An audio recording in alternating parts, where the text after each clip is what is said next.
Hey, speaking of other left-wing lunacy this week here, Bruce Springsteen, he's still clinging to relevance, releasing a new song called Streets of Minneapolis about Renee Good and Alex Pretty, the people who were killed in those scuffles with ICE agents. Have a listen to this. A city aflame fought fire and ice neath an occupier's boots. King Trump's private army from the DHS, guns belted to their coats, came to Minneapolis to enforce the law, or so their story goes. I don't even have words for that, Alex, but I mean, he's not sending his best lyricists out there, is he now? No, and Bruce Springsteen was an American icon at one point. And now he's an American joke. I mean, literally, I don't know anybody that still respects Bruce Springsteen because a lot of his audience are kind of more affluent people that are, a little older. And he's really alienating his entire fan base. I mean, there's no way a bunch of blue-haired libs are listening to any Bruce Springsteen song. So I really don't know who this music is appealing to. But of course, a guy that's worth probably hundreds of millions of dollars wants to get there and play a victim. I'm not surprised. That's the typical Hollywood elitist from Bruce Springsteen. Yeah, well, I mean, Bruce has gotten into some trouble with his fans for charging hundreds and hundreds of dollars for tickets, so much for the socialists, for the working man. Meanwhile, speaking of other socialists, not to be outdone, do you know who the real victim in American society is? I'm not sure you were across this here, but apparently it's Michelle Obama, because according to her, not just her, but black women have been silenced. We never hear from them.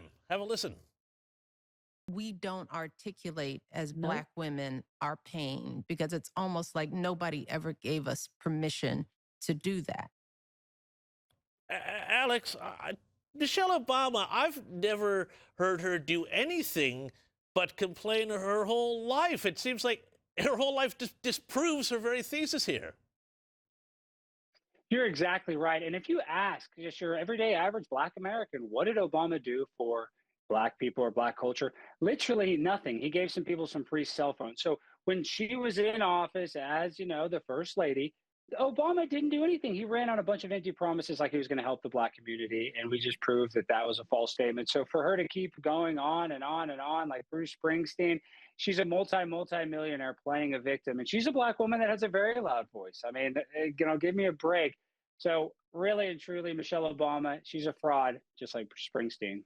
Absolutely right. Hey, finally, pop star Nicki Minaj, she is really dialing it up for Trump. So apparently not all Hollywood celebrities and pop stars and stuff are lefties. She's a Donald Trump superfan and was brought out to an event to launch Trump accounts for newborn babies. Have a look at this. I am probably the president's #1 fan. And that's not going to change.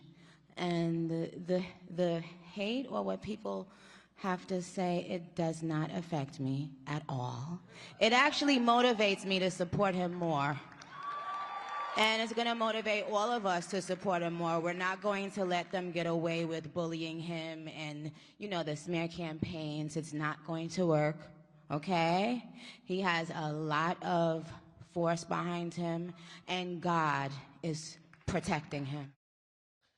Alex, I confess to not being a huge knower even, much less a fan of Nicki Minaj's music, but that's a lot more articulate than all the sort of the Molly Ringwalds and all the other, Joy Behars and everybody else we see. Do you think she should get maybe a spot on The View to counterpoint all of the stuff we see out there? She does deserve a spot on The View. She's way better than Whoopi Goldberg. But let me say this.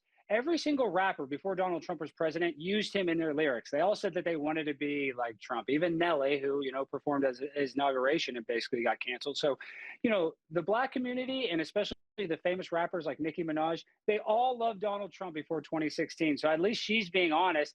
And I would guess that Jay-Z and a lot of these rappers actually still respect him because you know what? They're getting taxed to death in New York City. And they probably want, a little help from Donald Trump right now. Well, who knows? You may have some new rappers as neighbors there. Wouldn't that be fun? Alex Stein, thank you so much for your time. As always, great to chat. Now, stick around because after the break, you're not going to want to miss Only in America. But first, well, I don't even know where to begin with this. But here's an American lady who's so scared of ICE, or maybe, I don't know, she could just be desperate for clicks, that, well, have a look at this. Big God, big God, big God, big God. SpongeBob, big God, pants okay. SpongeBob, big God, pants okay. Big God, big God, big God, big God. Ah, very clever. She taped the kids' passports to their heads so they're... Never mind, but I can tell you what. If you're watching, that boy in the back of the van, that kid is going to grow up to be so MAGA. Did you see the look on his face?